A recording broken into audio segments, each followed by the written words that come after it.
Hello friend, welcome back to our YouTube channel Gyan hub. तो आज हम प्रीवियस जो क्लासें हमारी चल रही हैं जीके की, आज उसी को हम आगे बढ़ाते हुए देखिए क्वेश्चन लिखा हुआ है, सबसे भारी गैस कौन सी है। सबसे भारी गैस कौन सी है? तो सबसे भारी गैस जो है वो होती है CO2। कौन सी गैस? CO2। ठीक है, तो यहाँ पे सबसे भारी गैस हो जाएगी CO2। बात कर लेते हैं नाइट्रोजन की। किसकी? नाइट्रोजन की। तो नाइट्रोजन जो है 78.8% उपस्थित है ये कहाँ पे? वायुमंडल में।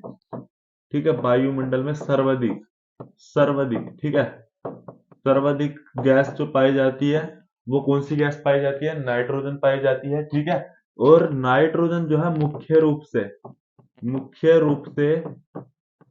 रूप से आग बुझाने के लिए, ठीक है, आग बुझाने के लिए, ठीक है, मुख्य रूप से आग बुझाने में जो कार्य मतलब यूज में आती है वो नाइट्रोजन गैस होती है। बात कर लेते हैं कार्बन डाइऑक्साइड की। तो कार्बन डाइऑक्साइड जो है ये मतलब जो वायुमंडल है उसके निचले वाले भाग में पाई जाती है। ठीक है, निचले भाग में, निचले भाग में। किसके? वायुमंडल के। वायुमंडल के जो निचला भाग है उसके मतलब निचले मंडल में पाई जाती है वायुमंडल में, इस वजह से। ठीक है, और इसी वजह से ये भारी है, भारी की वजह से इसलिए नीचे पाई जाती है। और इसकी जो मात्रा है वायुमंडल में वो है 0.03%। कितना परसेंट? 0.03%। बात कर लेते हैं O2 की, ऑक्सीजन की। तो ऑक्सीजन जो है वो 20.95%। ठीक है, कितने परसेंट है? 20.95% है ऑक्सीजन। ऑक्सीजन के बिना, अगर ऑक्सीजन नहीं होगी तो कोई भी चीज जल ही नहीं सकती है। ठीक है, इसके अभाव में, इसके अभाव में ज्वाला, ज्वाला नहीं जल सकती भाई। ठीक है, ऑक्सीजन के अभाव में कोई चीज जल ही नहीं सकती है, ये याद रखेंगे। बात आ जाती है यहाँ पे O3। O3 क्या है? ओजोन। ये क्या है? ओजोन। ओजोन ओजोन जो है वो वायुमंडल के सबसे ऊपरी भाग में पाई जाती है। ठीक है, सबसे ऊपरी भाग में ओजोन जो है वो वायुमंडल के सबसे ऊपरी भाग में पाई जाती है। और ओजोन का जो कार्य है, महत्वपूर्ण कार्य है, वो है सूर्य से आने वाली जो यूवी रेज है, ठीक है, परावैंगनी किरणें हैं, उन परावैंगनी किरणों से हमारी रक्षा करना किसका कार्य है? ओजोन का। ठीक है, तो परावैंगनी किरणों से,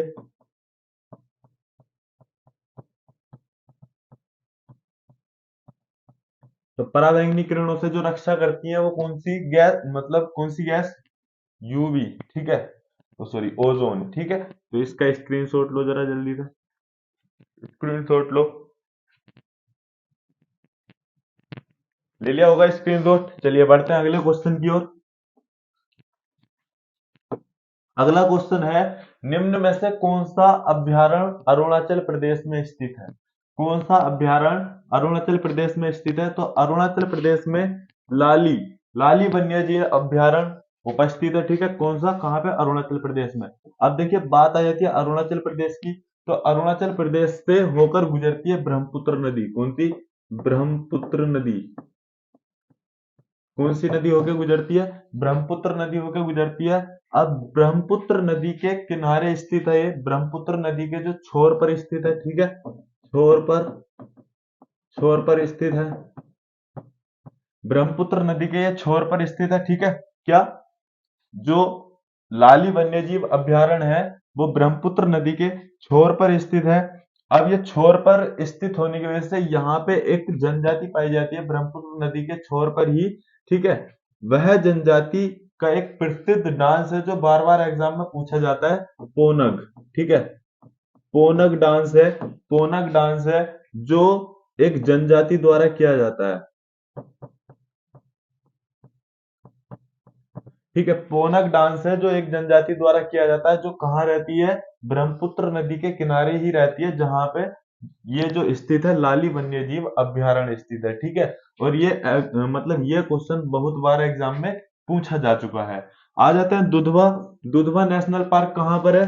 दुधवा नेशनल पार्क है यूपी में। कहाँ पर? यूपी में। और ये लखीमपुर खीरी में है, लखीमपुर खीरी। ठीक है, कहाँ पर स्थित है? लखीमपुर खीरी में स्थित है दुधवा नेशनल पार्क। आ जाता है जिम कॉर्बेट नेशनल पार्क, देखिए बहुत ही ज्यादा इंपॉर्टेंट। जिम जो जिम कॉर्बेट नेशनल पार्क है वो सबसे पुराना नेशनल पार्क जो है, सबसे पुराना नेशनल पार्क जो है वो जिम कॉर्बेट नेशनल पार्क है। और इसका जो नाम था वो पहले हेमिस नेशनल पार्क, सॉरी, इसका जो नाम था वो Hailey National Park, sorry Hailey National Park ने लिखा। ये सबसे पुराना नेशनल पार्क कौन सा है? Corbett National Park. और इसका नाम हैली नेशनल पार्क भी था। Hailey National Park, Hailey National Park. और अब इसका नाम बदलकर अब इसका नाम बदलकर क्या कर दिया गया है? Ramganga national park. Ramganga national park, Ramganga national park कर दिया गया है। इसका नाम क्या कर दिया गया है? रामगंगा नेशनल पार्क कर दिया गया है। और ये जो फैला हुआ है 521 वर्ग किलोमीटर में, ठीक है, 521 वर्ग किलोमीटर में। देखिए कॉर्बेट नेशनल पार्क जो है वो सबसे पुराना नेशनल पार्क है। इसका पहला नाम था हैली नेशनल पार्क, फिर इसका अब नाम कर दिया गया है क्या? Ramganga national park. ठीक है, फिर आ जाते हैं गिर। गिर जो है, इसकी स्थापना जो हुई थी दोस्तों, अगर हम स्थापना की बात करें तो आप यहाँ पे कमेंट बॉक्स में बता सकते हैं, नहीं तो अभी हम बता देंगे। गिर नेशनल पार्क, देखिए गिर नेशनल पार्क की अगर हम बात करें तो गिर नेशनल पार्क जो है ये कहाँ पर है? गुजरात में। गिर नेशनल पार्क जो है गुजरात में। गुजरात से कुछ और भी अगर हम याद करें तो statue of unity, statue spelling, भैया इंग्लिश में हाथ तंग है थोड़ा, हिंदी में लिख देंगे। Statue of unity, statue of unity, ठीक है, कहाँ पे है? गुजरात के अंदर ही है। अभी आप सभी जानते हैं वर्ल्ड कप हुआ है, ठीक है, वर्ल्ड कप, वर्ल्ड कप हुआ है। कहाँ पर हुआ है ये? गुजरात के अंदर ही हुआ है। गुजरात के अंदर जो स्टेडियम है नरेंद्र मोदी स्टेडियम, नरेंद्र मोदी स्टेडियम, ठीक है, नरेंद्र मोदी स्टेडियम है ये। और ये दुनिया का सबसे बड़ा स्टेडियम, दुनिया का सबसे बड़ा स्टेडियम, ठीक है, दुनिया का सबसे बड़ा स्टेडियम है नरेंद्र मोदी स्टेडियम। अभी यहाँ पर हाल ही में वर्ल्ड कप हुआ है जिसमें ऑस्ट्रेलिया विजेता रही और भारत उप विजेता रहा, ठीक है, ये याद रखेंगे। और गुजरात में जो ये गिर नेशनल पार्क है ना, गिर नेशनल पार्क, ये मुख्य रूप से किसके लिए प्रसिद्ध है? शेर के लिए, शेर के लिए, ठीक है, किसके लिए प्रसिद्ध है? शेर के लिए, शेर के लिए प्रसिद्ध है। और वर्तमान में 312 शेर हैं। कितने शेर हैं वर्तमान में? कितने शेर हैं? 312 शेर इसके अंदर है गिर नेशनल पार्क में, ठीक है। और हमने जो बात करी, कहाँ गया वो, देखिए हमने बात की थी कि जो दुधवा नेशनल पार्क है लखीमपुर खीरी में, ये मुख्य रूप से किसके लिए प्रसिद्ध है? बाघ और बारहसिंगा के लिए, बाघ और बारहसिंगा के लिए, ठीक है, किसके लिए प्रसिद्ध है? बाघ और बारहसिंगा के लिए प्रसिद्ध है। उत्तर प्रदेश में ही एक और नेशनल पार्क है, ठीक है, उत्तर प्रदेश में ही एक और नेशनल पार्क है, यहां लिख देते हैं उत्तर प्रदेश में, चंद्रप्रभा। कौन सा? चंद्रप्रभा। उत्तर प्रदेश में एक और नेशनल पार्क है, चंद्रप्रभा, ठीक है। देखिए ये हो गया इस क्वेश्चन का पोस्टमार्टम, आप स्क्रीनशॉट लीजिए।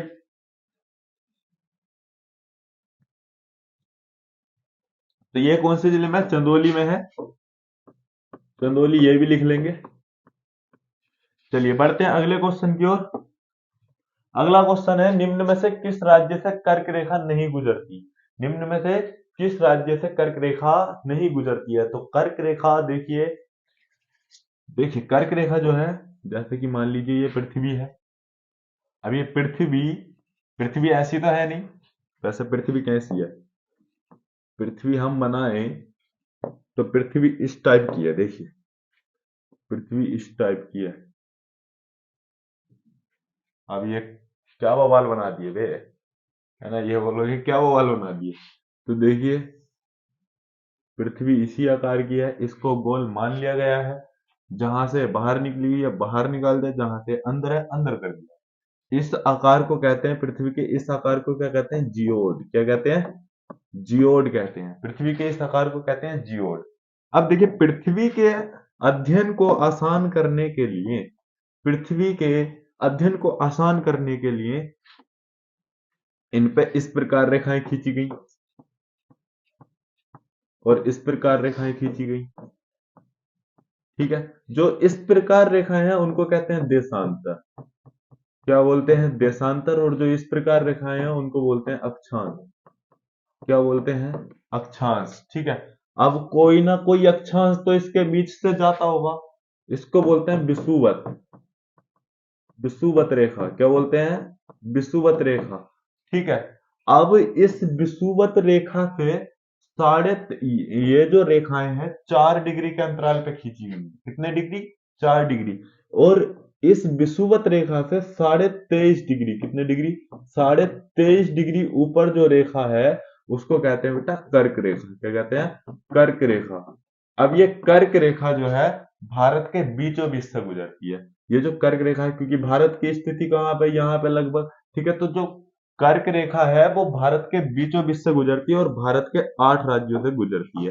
कर्क रेखा भारत के 8 राज्यों से गुजरती है। अब क्वेश्चन में हमसे यही पूछा है कि बताइए निम्न में से किस राज्य से कर्क रेखा नहीं गुजरती है। तो इसके लिए आपके ट्रिक वाले गुरुजी ने आपको एक ट्रिक बता रखी है, गरम गरम चीज बात में, गरम चीज बात में, ये आपको बता रखा है ट्रिक वाले गुरुजी ने।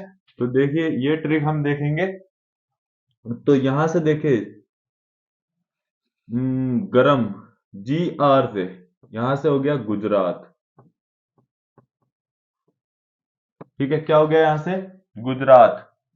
गरम और गरम चीज बात यानी कि एम से यहां से हो गया मध्य प्रदेश, एमपी। क्या हो जाएगा, मध्य प्रदेश, एमपी। ठीक है, गुजरात। रुको रुको रुको रुको रुको, सीक्वेंस से लेके चलते हैं। देखो जी से हो गया गुजरात, हिंदी में लिख देते हैं गुजरात। और रा से राजस्थान, गुजरात, राजस्थान, मध्य प्रदेश। ठीक है, गुजरात, राजस्थान, मध्य प्रदेश। CHI छत्तीसगढ़, छत्तीसगढ़। जैसे क्या हो जाएगा, झारखंड, छत्तीसगढ़, झारखंड। बी, ए से क्या हो जाएगा, बंगाल, बंगाल।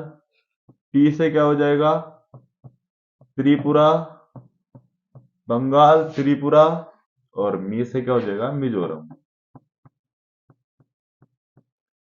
कितने हो गए देखो, 1 2 3 4 5 6 7 8, 8 हो गए ना। तो यहां से देखिए जी से गुजरात, रा से राजस्थान, मध्य प्रदेश, CHI से छत्तीसगढ़, जे से झारखंड, BA से बंगाल, टी से त्रिपुरा, ME से मिजोरम। तो ये ट्रिक है, बहुत ही कमाल की ट्रिक बताई थी सर ने आपको। ये याद होगी आपको, और नहीं है तो कर लीजिए। ठीक है, अरे कर लीजिए फिर, दबा दीजिए फिर लाइक वाला बटन अगर वीडियो अच्छी लग रही हो तो। ठीक है, तो यहाँ पे असम, असम, असम से एक मुझे क्वेश्चन याद आ रहा है, असम से बताएंगे। जो अ, क्या बोलते हैं उसको, चलिए याद आता है तब बताता हूँ। तो आगे देखिए यहाँ पे, कौन सा देश डबल लैंड लॉक है, कौन सा देश डबल लैंड लॉक है। डबल लैंड लॉक का मतलब क्या होता है, जो अ, कौन सा देश डबल लैंड लॉक है, मतलब कि 2 बार घिरा हुआ होता है, किससे, स्थल से। 2 बार किससे घिरा हुआ होता है, स्थल से। तो यहाँ पे देखिए कजाकिस्तान और लिचेस्टीन। ठीक है, कजाकिस्तान और लिचेस्टीन जो है ये ऐसे देश हैं जो 2 बार स्थल से घिरे हुए हैं। नहीं नहीं नहीं नहीं नहीं, गलत कर दियो बे। First, second, third. तो यहाँ पे देखिए, लिचेस्टीन और उज्बेकिस्तान, लिचेस्टीन और उज्बेकिस्तान ऐसे देश हैं। कजाकिस्तान केवल एक बार, जो कजाकिस्तान है वो केवल एक बार स्थल से घिरा हुआ है, ठीक है। ये एक बार स्थल से, एक बार स्थल से यानी वन लैंड लोग है, ठीक है। एक बार स्थल से, एक बार जो है ये स्थल पे गिरा है। लेकिन लिचेस्टीन और क्या उज्बेकिस्तान, ये डबल लैंड लोग हैं, डबल लैंड लोग हैं। अब आपको ये बताना है, लास्ट में आपके लिए ये क्वेश्चन है कि ताशकंद आपको याद आ रहा होगा, इनमें से किसी एक की राजधानी है। ताशकंद में लाल बहादुर शास्त्री जी की क्या हुई थी? लाल बहादुर शास्त्री जी, लाल बहादुर शास्त्री ये पद पर रहते हुए, किसके, प्रधानमंत्री जी के पद पर रहते हुए इनकी मृत्यु हो गई थी ताशकंद में। अब आपको कमेंट बॉक्स में ये बताना है कि ताशकंद इनमें से किसकी राजधानी है। अगर आपको इस वीडियो से जानकारी मिली हो और अगर आपने कुछ सीखा हो तो दबा दीजिए फिर लाइक वाला बटन और शेयर कर दीजिए अपने दोस्तों को, मचा दीजिए बवाल। ज्ञान आपका होना चाहिए सोरा, जब तक सोरा नहीं होगा तब तक कुछ नहीं होने वाला है। मिलते हैं, जय हिंद।